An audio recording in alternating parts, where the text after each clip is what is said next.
In the final, desperate years of World War II, as the tide turned decisively against Nazi Germany, Adolf Hitler latched onto a monumental idea. An idea that would devour vast resources, cost countless lives, and ultimately achieve almost nothing. He ordered the construction of colossal concrete fortifications along the Atlantic coast. Structures so immense, so heavily armed, that he believed they would render any invasion impossible. This was the Atlantic Wall. Today, it stands as one of history's greatest monuments to military miscalculation. But the Atlantic Wall was just one piece of a much larger, more obsessive puzzle. From the frozen fjords of Norway to the sunny shores of France, from the occupied Channel Islands to the heart of Germany itself, the Nazi regime poured millions of tons of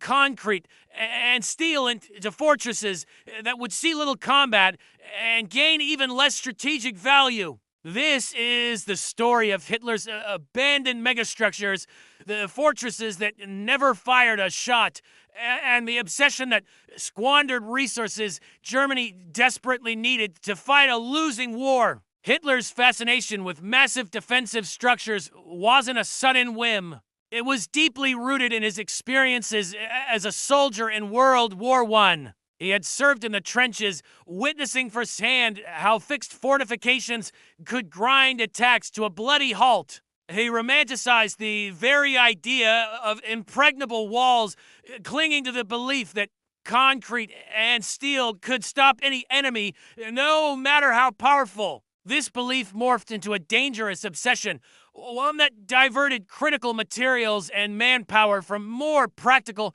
more effective defensive measures. The Atlantic Wall was the crown jewel of this obsession. It was envisioned as an unbroken chain of fortifications stretching thousands of miles from Norway all the way down to the Spanish border. Hitler personally declared that it would feature 15,000 strong points armed with everything from machine guns to massive coastal artillery pieces, some powerful enough to shell the coast of England. Propaganda films and posters boasted that it was the greatest, most formidable defensive system ever conceived by man. The reality, as is often the case, was far different. Construction began in earnest in 1942, masterminded by the organization Todt, the same engineering group that had built Germany's famous Autobahn system before the war. It was a Herculean effort. Millions of tons of concrete were poured, thousands of bunkers were constructed, and massive gun emplacements were carved directly into cliff sides overlooking the sea. The project consumed a staggering amount of resources. Resources Germany could ill afford as it fought a brutal, multi-front war against the combined might of the Allies. The bunkers themselves varied enormously in size and function. Many were simple, small pillboxes designed for a handful of soldiers with a machine gun little more than concrete. Boxes with narrow firing slits. But others were gargantuan complexes, multi-level fortresses built deep into hillsides, complete with ammunition storage, crew quarters, power generators, and sophisticated command centers. The largest and most imposing of these installations housed guns, stripped from decommissioned battleships' enormous cannons that could, in theory, engage enemy warships miles out at sea. One of the most elaborate and heavily fortified sections was built at Pas de Calais,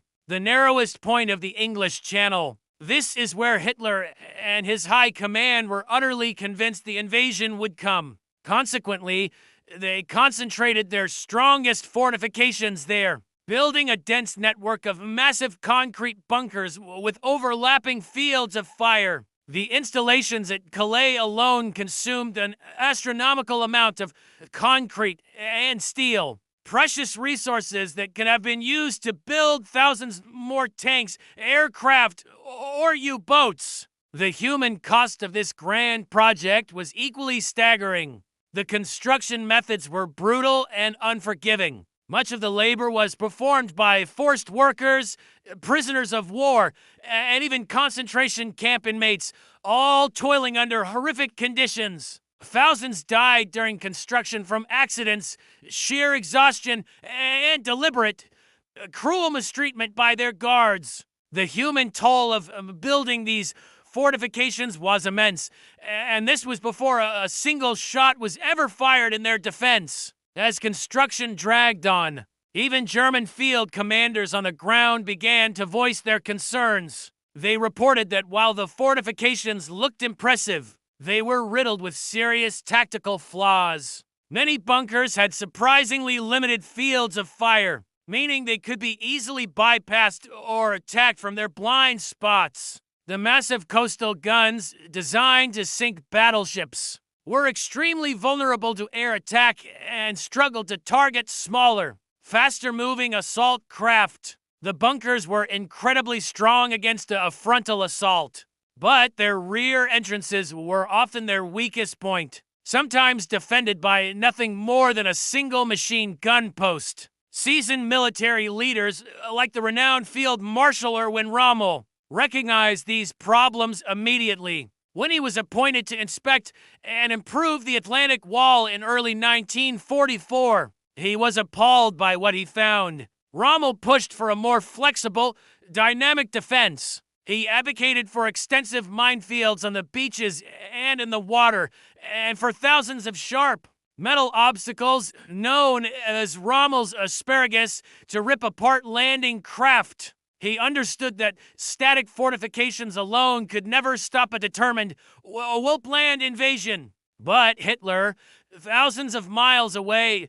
remained stubbornly fixated on his concrete fantasies. The simple truth was that the Atlantic Wall was a myth. It was never completed. Of the 15,000 strongpoints Hitler had ordered, only about 8,000 were ever built, and many of those were still unfinished when the Allies landed. Vast stretches of the Atlantic coastline had only minimal fortifications, or none at all. The defenses were heavily concentrated at major ports and the most obvious invasion sites, leaving hundreds of miles of coastline relatively unprotected. When D-Day finally came on June 6, 1944, the weaknesses of the Atlantic Wall were brutally exposed. Through a masterful campaign of deception, the Allies convinced the Germans that the main attack was still aimed at Calais. Instead, they landed at Normandy on beaches that were less heavily fortified. Allied naval bombardment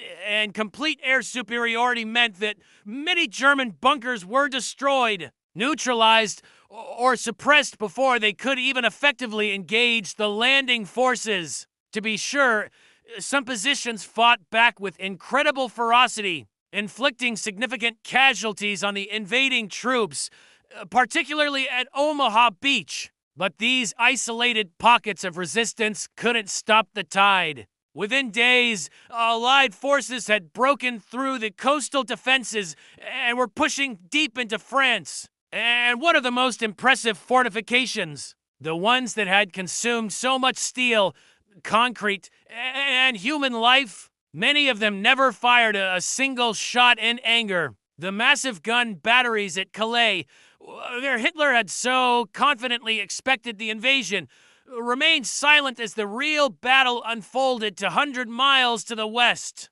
Thousands of German soldiers sat waiting in their elaborate concrete bunkers. While the invasion they were built to stop succeeded elsewhere. In its primary purpose, the Atlantic Wall had been a colossal failure. But Hitler's obsession with megastructures didn't end there. In the Channel Islands, the only British territory occupied by Germany during the war, the Nazis built some of their most elaborate and densely packed fortifications. They poured concrete into the small islands on an unprecedented scale, turning them into virtual fortresses. Bunkers, tunnels, and gun emplacements riddle the islands to this day. They built an underground hospital, vast ammunition storage depots, and coastal batteries, all at a tremendous cost. Yet, the Allies simply bypassed the islands, leaving the huge German garrison isolated and strategically irrelevant for the rest of the war.